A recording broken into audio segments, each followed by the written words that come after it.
ഈശോ മിശിഹായ്ക്ക് സ്തുതിയായിരിക്കട്ടെ.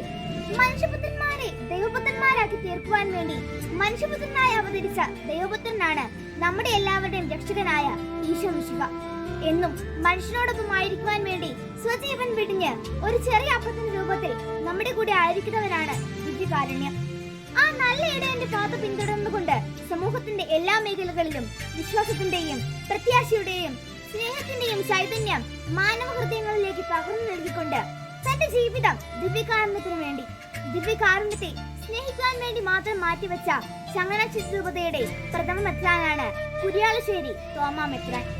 1873 ജനുവരി 14 ചമ്പക്കുളത്ത് കുര്യാളശ്ശേരി തറവാടിൽ ജനിച്ച അദ്ദേഹം 1899 വൈദികനാവുകയും പിന്നീട് ചങ്ങനാശ്ശേരി രൂപതയുടെ മെത്രാനാവുകയും ചെയ്തു. അദ്ദേഹം കൂടെ പറയുമായിരുന്നു, മനുഷ്യരുടെ ഇടയിൽ അവൻ എത്ര പാവപ്പെട്ടവനായിക്കോട്ടെ, അവൻ എത്ര പാപി ആയിക്കോട്ടെ, അവന്റെ ഇടയിൽ ഒളിഞ്ഞിരിക്കുന്ന ദിവ്യകാരണത്തെ കണ്ടെത്താൻ നമുക്ക് എന്തെങ്കിലും സാധിച്ചിട്ടുണ്ടോ? എന്നാൽ ആ ദിവ്യകാരണത്തെ കണ്ടെത്തി ആത്മാർത്ഥമായി സ്നേഹിച്ച് ആ സ്നേഹം മാനവ മക്കളിലേക്ക് പങ്കുവച്ച പിതാവാണ് കുര്യാളശ്ശേരി തോമാ പിതാവ്. ഇന്ന് കമ്പ്യൂട്ടറും മൊബൈലും നമ്മെ നിയന്ത്രിക്കുന്ന കാലത്ത് ദിവ്യകാരണത്തിന് നാം കൊടുക്കുന്ന സമയം വളരെ പിന്നോട്ട് പോവുകയാണ്. സോഷ്യൽ മീഡിയയുടെ മുൻപിൽ പല മണിക്കൂറുകൾ ചിലവഴിക്കുന്ന നാം ദിവ്യകാരണത്തിന് മുൻപിൽ ഒരു വെളുപ്പ് നിമിഷം പോലും കണ്ടെത്താറില്ല. പിതാവിന്റെ ജീവിതം നമ്മെ ഓർമ്മിപ്പിക്കുന്നു, ദൈവം ഒന്നാമതല്ലെങ്കിൽ നമുക്ക് ഒന്നും ആകാൻ സാധിക്കില്ല. മാനവ ഹൃദയത്തെ കാരണം തിന്നുന്ന തിന്മയുടെ എല്ലാ പ്രവണതകൾക്കും വിശുദ്ധ കുർബാന എന്ന ദിവ്യ ഔഷധം ഒരു പരിഹാരമാണെന്നും മറുമരുന്നാണെന്നും കണ്ടെത്തിയ അദ്ദേഹം തന്റെ അജഗണത്തെ മുഴുവൻ ആ ദിവ്യരഹസ്യത്തിലേക്ക് ആനയിച്ചു. പല വിധത്തിലുള്ള അന്ധവിശ്വാസങ്ങളെയും അനീതികളെയും സമൂഹത്തിൽ നിന്ന് തുടച്ചു മാറ്റുവാൻ അദ്ദേഹത്തിന് ശക്തി നൽകിയത് ഈ ദിവ്യരഹസ്യത്തിന്റെ അത്ഭുതങ്ങളും അനുഭവങ്ങളുമാണ്. ജീവിതത്തിൽ ബുദ്ധിമുട്ടുകൾ അനുഭവിക്കുന്നവർക്ക് അദ്ദേഹം നൽകുന്ന ആയുധം ജപമാലയാണ്. ദിവസവും 3 കൊന്തം മുഴുവൻ ചൊല്ലുകയും 33 പ്രാവശ്യമെങ്കിലും ദിവ്യകാരണത്തിന് മുൻപിൽ കോപ്പുകളിലോട് നിൽക്കുകയും ചെയ്യുന്ന അദ്ദേഹത്തിന് തന്റെ ജീവിതത്തിൽ നേരിടേണ്ടി വരുന്ന പ്രശ്നങ്ങളും പ്രതിസന്ധികളും വിശുദ്ധ കുർബാനയോടുള്ള സ്നേഹമാക്കി മാറ്റാൻ എത്രയോ എളുപ്പമായിരുന്നു.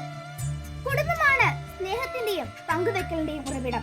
ഇത് മനസ്സിലാക്കി മാതാപിതാക്കളെയും കുട്ടികളെയും രോഗികളെയും പ്രായമായവരെയും സന്ദർശിക്കുകയും അവരുടെ സുഖദുഃഖങ്ങളിൽ പങ്കുചേരാനും നിരന്തരം സമയം കണ്ടെത്തിയിരുന്നു കുര്യാളശ്ശേരി തോമാ മെത്രാൻ. എല്ലാത്തിനുമുപരി വിശുദ്ധ കുർബാനയുടെയും അനുദിന സന്ധ്യാപ്രാർത്ഥനയുടെയും വിശുദ്ധ ദിനാചരണങ്ങളുടെയും മഹത്വത്തെയും കടമയും കുറിച്ച് അദ്ദേഹം എല്ലാവർക്കും അവബോധം നൽകി. കേവലം കളരി വിദ്യാഭ്യാസത്തിൽ ഒതുങ്ങിയതായിരുന്നു അന്നത്തെ സ്ത്രീ വിദ്യാഭ്യാസം. എന്നാൽ സ്ത്രീ വിദ്യാഭ്യാസത്തിലൂടെ മാത്രമേ ഭവനങ്ങളെയും ദേശങ്ങളെയും രാജ്യങ്ങളെയും ഗുണീകരിക്കുകയും നവീകരിക്കുകയും ചെയ്യാൻ സാധിക്കൂ എന്ന് മനസ്സിലാക്കിയ അദ്ദേഹം അതിന് നല്ല ഊന്നൽ നൽകുകയും ചുരുങ്ങിയ കാലയളവിൽ തന്നെ തന്റെ രൂപതയിൽ നിരവധി സ്കൂളുകൾ സ്ഥാപിക്കുകയും അധ്യാപക പരിശീലനത്തിനായി ഒരു ടീച്ചേഴ്സ് ട്രെയിനിംഗ് കോഴ്സ് സ്ഥാപിക്കുകയും ചെയ്തു. വിദ്യാഭ്യാസത്തിന്റെ ആരംഭത്തിൽ തന്നെ ദൈവവിശ്വാസവും സന്മാർഗനിഷ്ഠയും പാലിക്കപ്പെടുന്ന സ്കൂളുകളിൽ മാത്രമേ കത്തോലിക്ക കുട്ടികളെ ചേർക്കാവൂ എന്ന് നിർദ്ദേശിച്ചതിലൂടെ അദ്ദേഹം ഭാവി തലമുറയുടെ വിശ്വാസ ജീവിതത്തിന് നൽകിയ പ്രാധാന്യം എത്രത്തോളം വലുതായിരുന്നു എന്ന് നമ്മെ ഓർമ്മപ്പെടുത്തുന്നു.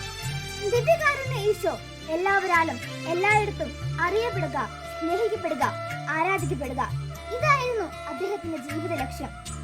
സ്വർഗത്തിൽ മാലാഖമാർ ദൈവത്തെ പരിശുദ്ധൻ പരിശുദ്ധൻ പരിശുദ്ധൻ എന്ന് ഉദ്ഘോഷിക്കുന്നത് പോലെ ഭൂമിയിലും ഒരു അജഗണം വേണമെന്ന ആ ദിവ്യ വ്യക്തിയുടെ ആഗ്രഹമാണ് ഇന്ന് വിശുദ്ധ കുർബാനയിൽ ആരാധന സന്യാസിനി സമൂഹത്തിന് തുടക്കം കുറിച്ചത്.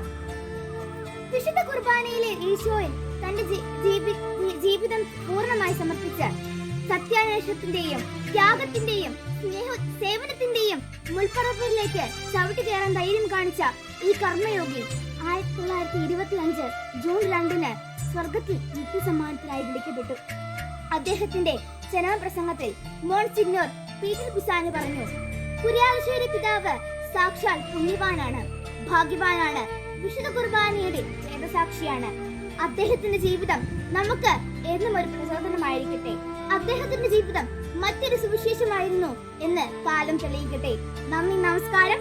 ജയ് ജീസസ് ക്രൈസ്റ്റ്.